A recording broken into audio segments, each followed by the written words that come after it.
യുഗപ്രഭാവനായ ശ്രീനാരായണ ഗുരുദേവന്റെ 170-ാം തിരുജയന്തി ആഘോഷങ്ങൾ ശ്രീനാരായണ സഹോദര ധർമ്മവേദി വയനാട് ജില്ലാ കമ്മിറ്റിയുടെ ആഭിമുഖ്യത്തിൽ വയനാട് ചീരാലിൽ നടന്നു.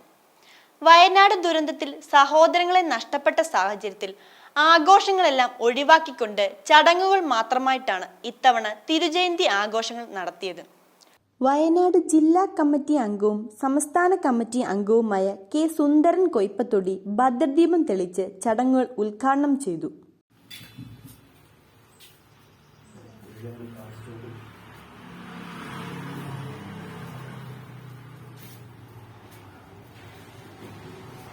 ചടങ്ങിൽ വയനാട് ജില്ലാ പ്രസിഡന്റ് ടി.ജെ. രാജീവ് കുമാർ അധ്യക്ഷത വഹിച്ചു.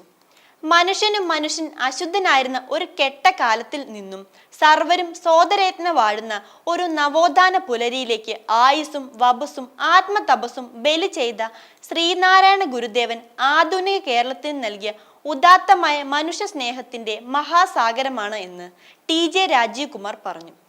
ചടങ്ങിനോടനുബന്ധിച്ച് നടന്ന സാംസ്കാരിക സമ്മേളനത്തിൽ ഗുരുധർമ്മ പ്രചരണ സഭ കേന്ദ്ര കമ്മിറ്റി അംഗവും വയനാട് ജില്ലാ കമ്മിറ്റി അംഗവുമായ സരസു നാരായൺകുട്ടി മുഖ്യ അതിഥിയായിരുന്നു.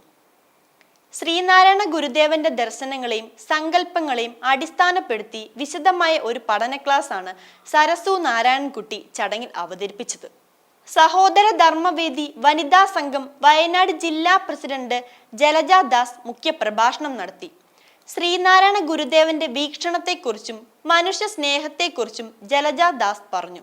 SSLC +2 പരീക്ഷകളിൽ ഉന്നത വിജയം കരസ്ഥമാക്കിയ വിദ്യാർത്ഥികൾക്ക് ചടങ്ങിൽ പുരസ്കാരം നൽകി ആദരിച്ചു.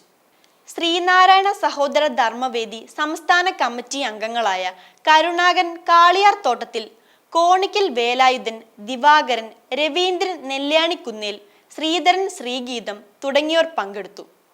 ചടങ്ങിൽ വത്സ രവീന്ദ്രൻ കൃതജ്ഞത രേഖപ്പെടുത്തി.